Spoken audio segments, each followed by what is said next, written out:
Hello friends, welcome back to my channel. This is Radhika Sharma and you are watching Sociology for Beginners. Introducing western sociologist कर रहे हैं हम, जिसमें आज हम कार्ल मार्क्स के बारे में पढ़ेंगे. So guys, as all of you know, we were studying chapter 9 introducing western sociologists, but जहाँ पे अभी तक हमने western sociologist के बारे में कुछ start नहीं किया. We have just started the introduction part, the how sociology emerged in Europe, ठीक है, the age of enlightenment, the French revolution, the industrial revolution, which we have completed. Now we will talk about Karl Marx and the theory of class struggle. So guys, Karl Marx एक जो thinker हैं, he is a conflict, हम कह सकते हैं जिन्होंने सबसे ज़्यादा कन्फ्लिक्ट के बारे में स्टडी किया है. एंड ही सेड दैट अगर कोई भी सोसाइटी है उसमें अगर चेंज आएगा that can only come with conflict. ठीक है, so he has talk about mainly class struggle and he has talk about two classes in the capitalist system. He has talk about that there always exist two classes, one higher class and one lower class. The higher class always try to dominate the lower class, okay, and then when lower class have some class consciousness, when they got some class consciousness, only then they go for class struggle.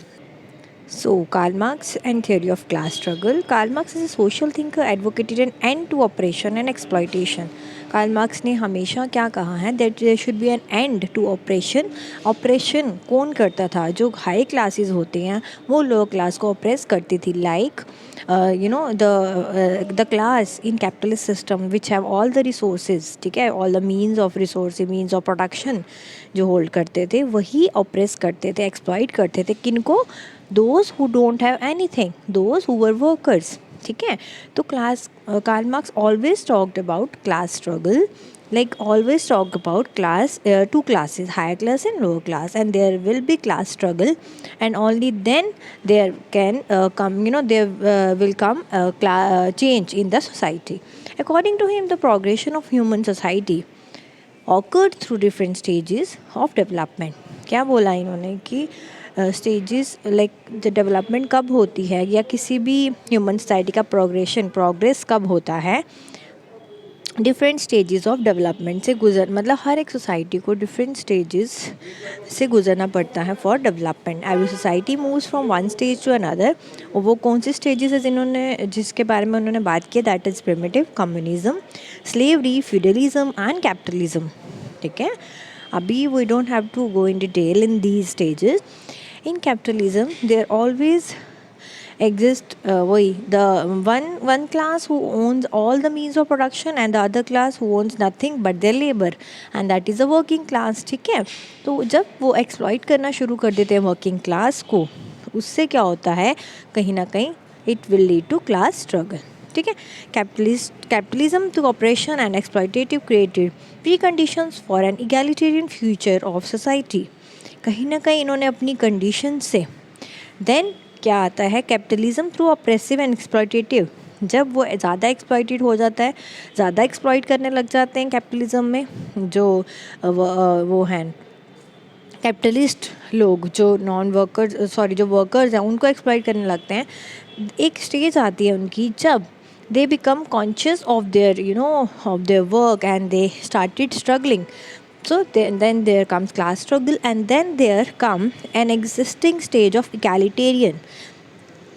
There come the state of socialism. Yes guys, socialism अपनी note down कर लीजिए अपनी notebooks पे कि socialism एक ऐसा stage है जिसमें अल्टीमेटली जो कैपिटलिज्म का एंड है ना, उसके बाद सोशलिज्म आता है. कि कहीं ना कहीं जब कैपिटलिज्म ख़त्म होगा, when there be no upper class and lower class, there will be egalitarian future of society.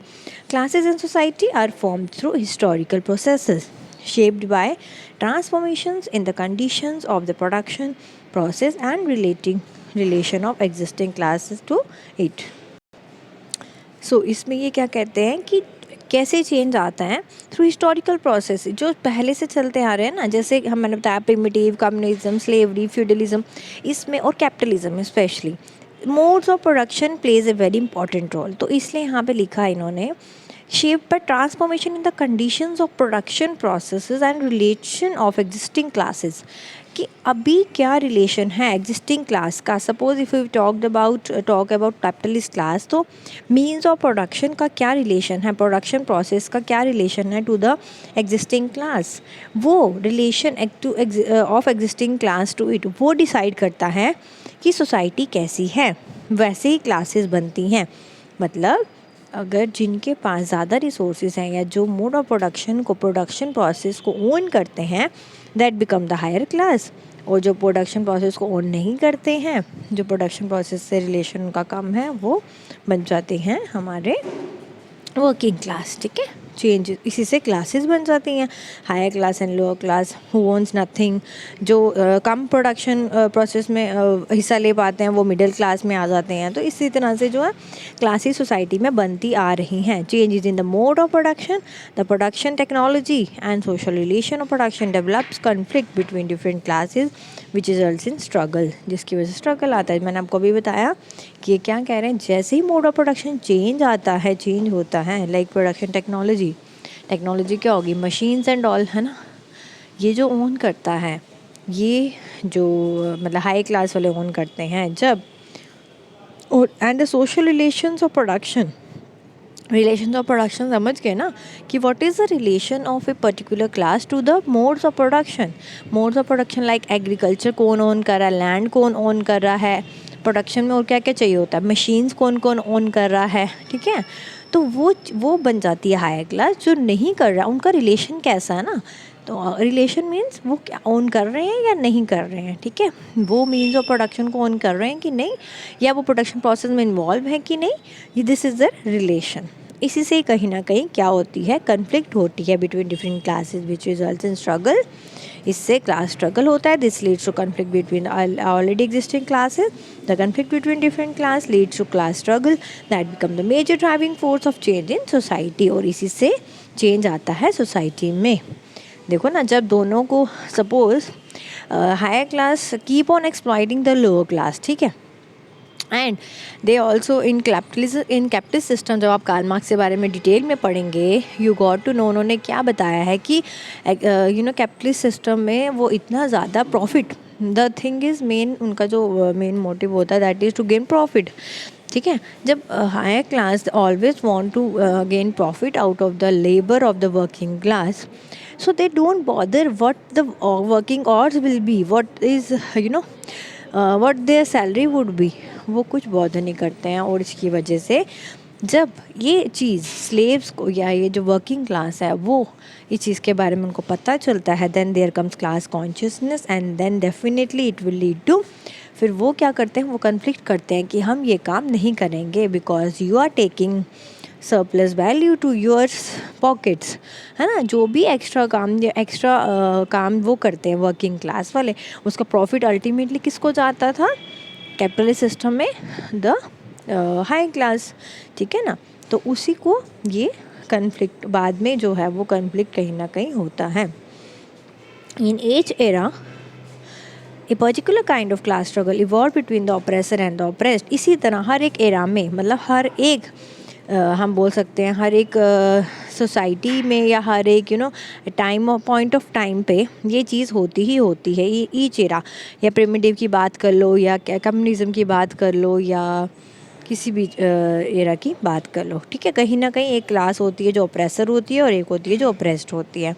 However the class struggle only develops when, ये देखो मैं आपको भी कह रही थी ना, there come class consciousness develops amongst group members leading to conflict. इसी से तो कन्फ्लिक्ट होगा ना। मेरे को पता ही नहीं होगा कि मुझे कोई एक्सप्लॉइट कर रहा है, कि मेरी लेबर का कोई फ़ायदा उठा रहा है। I am working for 12 hours and I am getting paid only for 8 hours, बाकी के रेस्ट ऑफ द 4 आवर्स तो उसका फ़ायदा कौन उठा रहा है, जो मेरे ऊपर काम कर रहा है या जो मेरे से काम कर रहा है। तो वो जब मुझे पता चलेगा, when I become the conscious of that, है ना, जब कॉन्शियसनेस उनके अंदर आती है, then only I will conflict with the higher authority. This is what class consciousness is. तो क्लास कॉन्शियसनेस आना बहुत ज़रूरी है according to Karl Marx. Such struggle finally become a revolution and then जब वो स्ट्रगल करते हैं और ये स्ट्रगल क्योंकि तब लेबर क्लास यूनाइट हो जाती है ना, वर्किंग क्लास यूनाइट हो जाती है, उन सबको पता चलता है कि we are being oppressed by the higher class, so they get united and then it leads to conflict, and this struggle somewhere become a revolution when the whole group of oppressed class joins in the struggle and finally overthrowing the old ruling class and formation of a new class.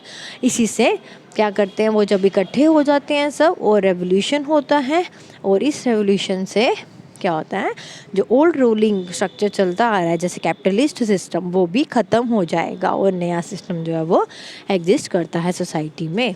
इसी तरह से Karl Marx ने बोला है कि हर एक society ऐसे ही exist करती है और ऐसे ही चेंजेस आते हैं। ठीक है गाइस, ऐसे ही चेंज आता है सोसाइटी में। अब आपको मैं बताऊं, different kind of perspectives are there in sociology. ठीक है, दिस इज़ मैं आपको जर्नल बता रही हूँ जिसमें फंक्शनलिस्ट आता है पर्सपेक्टिव, कन्फ्लिक्ट पर्सपेक्टिव आता है, इंटरेक्शनिस्ट पर्सपेक्टिव आता है, बहुत सारे, but we will talk about in this chapter only about the conflict perspective because Karl Marx is of conflict perspective. These perspectives believes that whenever change comes in the society, it will come through this only. ठीक है,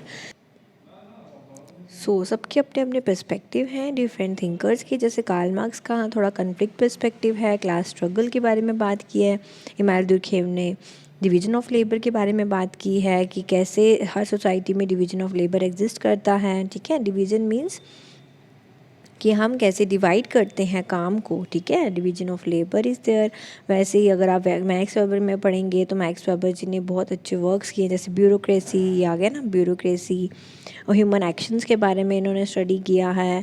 then हमें थोड़ा सा ही है इसमें functioning of officials, bureaucracy कैसे role play करती है एक पर्टिकुलर सोसाइटी में, कैसे हायरार्किकल ऑर्डर एग्जिस्ट करता है, ये हमने कमिंग अपने जो नेक्स्ट वीडियो है उसमें मैं आपको बता दूँगी।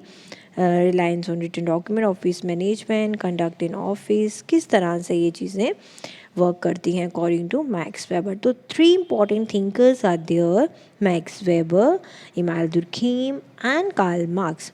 तो गाइज़ आपको ये थोड़े 3 थिंकर्स जो हैं इनके बारे में थॉरोली स्टडी करना है। नेक्स्ट अब हम पढ़ेंगे हमारा Emmanuel Durkheim and division of labour next video में। ठीक है, अब कार्ल मार्क्स को अच्छे से पढ़ लीजिए। कोई प्रॉब्लम हो, कोई भी कहीं पे कंफ्यूजन हो, you can tell me in comment box and I will clear your doubt. ठीक है, तो अभी पढ़ते रहिए, देखते रहिए sociology for beginners and don't forget to like and subscribe guys. Please like कीजिए वीडियोस को, इफ़ यू आर मतलब देख रहे हैं तो प्लीज़ लाइक कीजिए, अपने फ्रेंड्स को भी बोलिए। ठीक है, आई always try to be there for you. Okay guys, thank you, bye bye, take care.